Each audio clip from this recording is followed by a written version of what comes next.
Okay, so here are the components that you need to do an oil change on a Porsche Carrera 2013 911, fondly known as the 991.1 by enthusiasts. So we first want to start off with, of course, PurOl Elite Synthetic 10W40, 8 quarts to be exact, of that zinc fortified formula.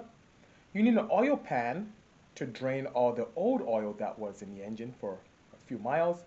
Then a high flow K&N filter is our choice. That is the PS7032. You need a funnel to be able to put the new oil in. A 36 millimeter socket. This takes a 1/2 inch drive.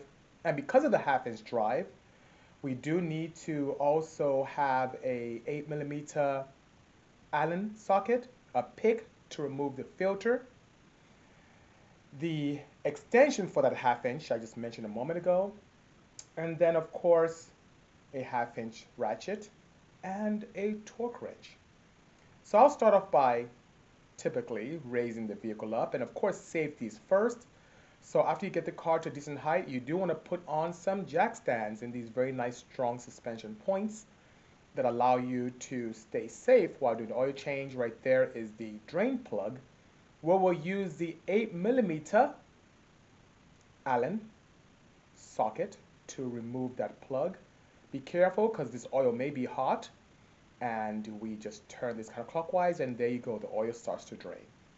It takes a while for all the oil to drain out, but you want to drain as much as possible. With a new crush washer, you definitely want to go back and put in that and torque it to a very healthy 37 foot-pounds. Now, we open the deck lid. This is a convertible model, so it's a little bit more involved than a regular hardtop with a bonnet. But it's very simple nonetheless and very straightforward process. You take off the fan shroud, and the fans just come up. Those kind of pop off with some resistance, and there's a connector. You only have to take out the fan on the right side or passenger side of the car if you're here in the US, driver's side if you're in the UK or parts of Europe. And then using the 36 millimeter, take off the cover for the filter, and that's the filter right there, PS7032. K&N is nice. Inside the packaging, they have a new O-ring for us and some other bits for other models if need be. So I'll use that pick and take off the old O-ring. This was an old green one. I'm going to replace it with a black new K&N one. And of course, you want to have that oiled up a little bit and lubricated. So I can place in the new oil filter cartridge and make sure it's nice and snug in there. I hate a dry engine, right? So I pour a little bit with much caution of oil to surround the filter system, and then place back the oil filter cartridge cap. And with a 36 millimeter and a torque wrench, I tighten this first by hand, and with a torque wrench, I calibrate it to 19 foot-pounds, and it's good to go. Okay, now the center snorkel goes back in, which is a nice vent tube. That presses in very nicely.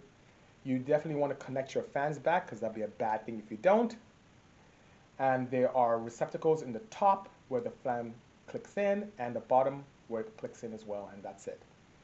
I remove the jack stands after the oil is drained, of course, and everything is good and tight, and lower it appropriately. Now it's time to place the new oil in. So you remove the oil cap with a filter. Be very careful. I was overzealous with mine and had a slight spill outside. I had to clean it up. And I think I did it twice, actually. There you go, right there. I cleaned it up again. And now your 8 quarts are in. You have this fan shroud back on. You have the little seal that goes around it. So you want to make sure you have that seal protrude. And that's it. Your oil change is done. Took me about 30 minutes. And I had to wipe up very little bit. And that's the end of the oil change.